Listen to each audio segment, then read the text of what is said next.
Hey, welcome back to Piece of Chaos. Thanks for joining again. So I wanted to continue the list from 2022, although it seems so far in the rearview mirror, 2022 already. Everything is just moving so fast. It seems. So I got a couple things on the list I wanted to bring up just because I thought they were interesting or annoying. And I noticed there was some kind of pattern in the things that I'd written down. And I had a really interesting conversation with a buddy of mine about it this week. In real life conversation, not a podcast conversation. But we were just talking about, I mentioned something. Now, I'm not a big money person. I don't really like economics. I try not to think about it. In some ways, I'm kind of annoyed that I'm responsible for my own economic well-being with no formal education in it. It feels like a game that is,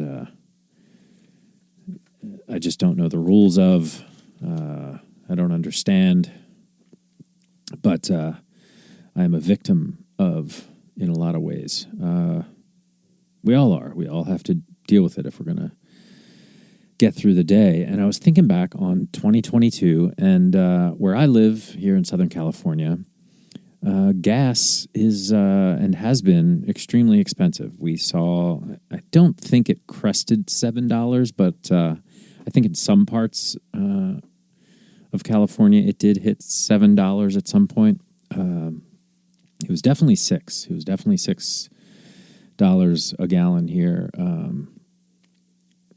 And now it's, $4 and change, whatever.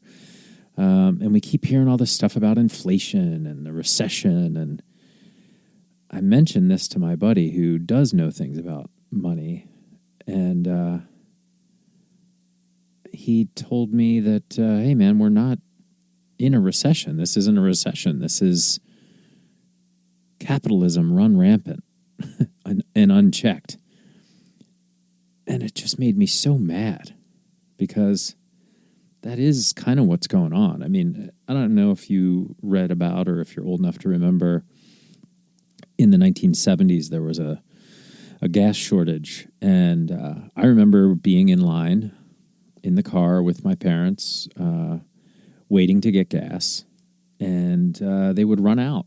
They would run out of gas, and if you didn't get gas, you just had to wait. And I don't remember if it was expensive or whatever, but I knew there was a shortage. There was like a gas shortage. And that didn't happen this time, yet the prices just kept going crazy. And you're like, oh, well, wait a minute. That should mean there's a supply-demand issue. Nope. Not a supply-demand issue. We're just going to charge whatever the hell we want, and you're going to pay it because you need gas. There were no lines. There were no shortages. Just 1 week you paid $120 to fill your tank, and the next week you paid, $90 to fill your tank, and there was no rhyme or reason.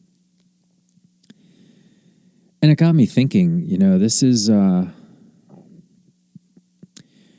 an odd circumstance we find ourselves in where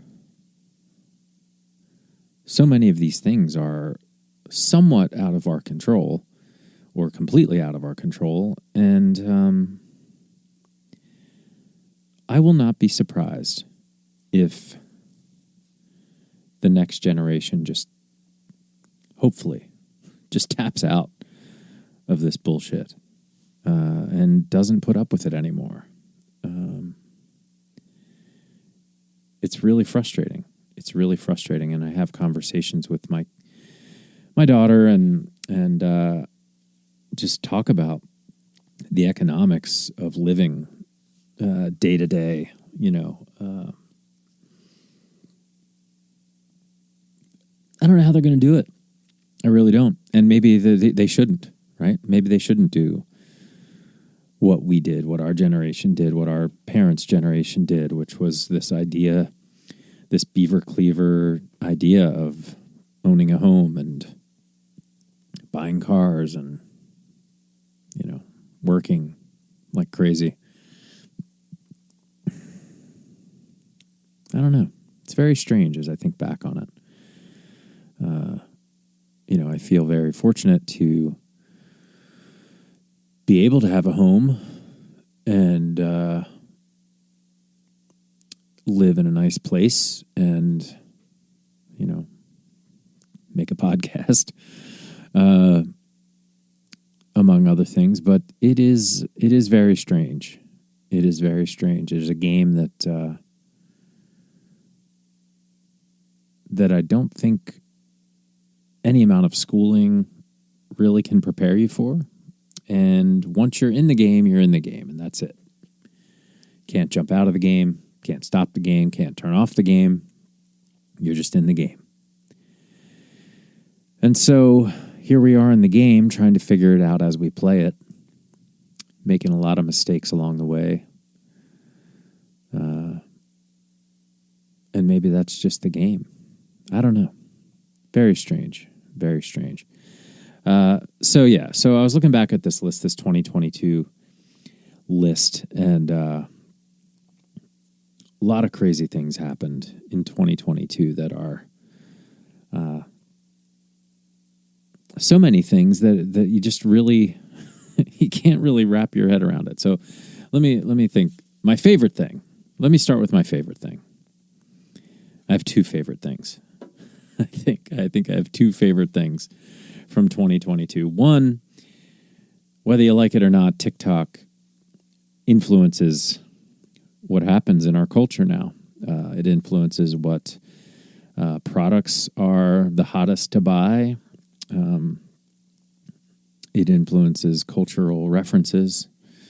And it happens so fast. They happen so fast. I'm sure even if you're not on TikTok, you had to have heard in some way, shape, or form the "My Money Don't Jiggle Jiggle, It Folds" song. But my favorite of all time was the Corn Kid, the It's Corn Kid. And if you haven't heard the It's Corn Kid, just look up Corn Kid. But I gotta imagine everybody that is listening to a podcast is also aware of the Corn Kid. And over the holidays, they one of these news shows had the Corn Kid on, and he's a little older, not much older, but when he made that video, he was probably like 6 or something, and now he's like 6.5, so he's matured, and his tooth that he was just growing in when he made the video is fully in now. And I mean, I hope that kid can live off that.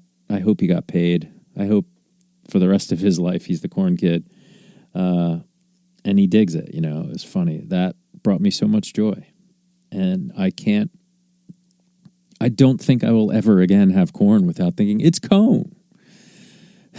So stupid. The other thing that I thought was kind of interesting was how heated everybody got last year when Lizzo played James Madison's glass flute. I thought it was phenomenal. She can play the shit out of a flute, okay? And that flute was sitting collecting dust doing nothing. And that is something that I've been thinking about a lot, is collectibles and stuff that would be better if it's used for its purposes. And the first podcast I ever did was with my grandfather, Sammy D. And he's a musician.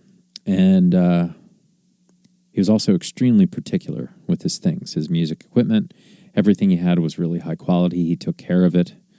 And when he passed away, he had all these instruments and these things that were just in the basement. And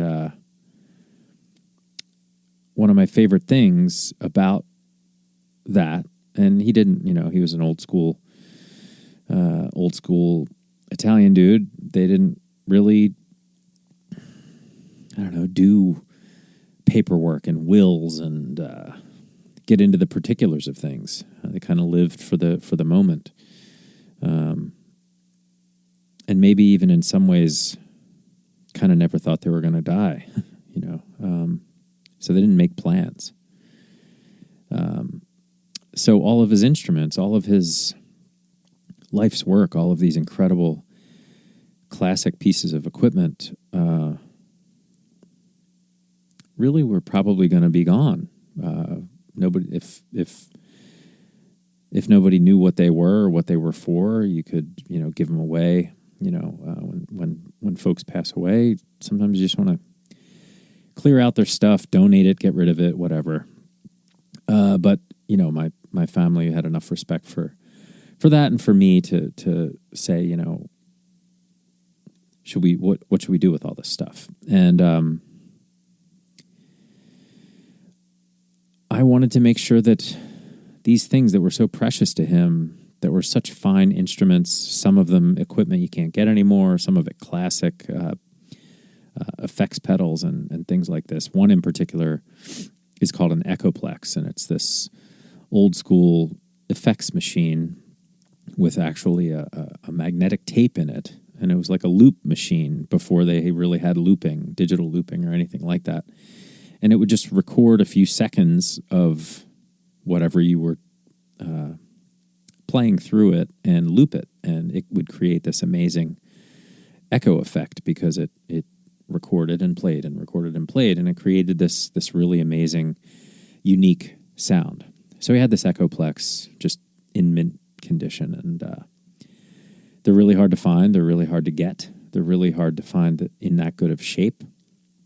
And that one in particular, a number of other pieces as well. After he passed away, I took all of that equipment and I brought it to Minor Street Recordings, which I don't know if I've talked about that on here. Minor Street Recordings is the recording studio that my band mates started. It's still operating in Philadelphia. It's an amazing recording studio in Philadelphia, run by Brian McTeer and Amy Morrissey. It's just a magic room. Magic people, actually. Brian is magic. But I brought it all to the recording studio because I knew that this equipment would once again create music. And one of the most beautiful things was the day that this was all within a few days of his dying. We took the equipment. I took it to the studio, and it went from my grandfather's basement to my car into the studio and was plugged in that day and used on a session that day and on a record. And it was just the most beautiful thing to me that it wouldn't be wasted. It wouldn't sit unused. And it would once again make music almost as like in honor of that man. And so Lizzo playing that flute really, I think, made me happy. I was like, well, yeah, that stupid glass flute hadn't been played in years, and here we have somebody who's really popular, who's insanely good at playing the flute. Why shouldn't she play the flute? I don't know why people got mad at that. It's really weird. What else we got on this list here? The Queen died. Queen Elizabeth.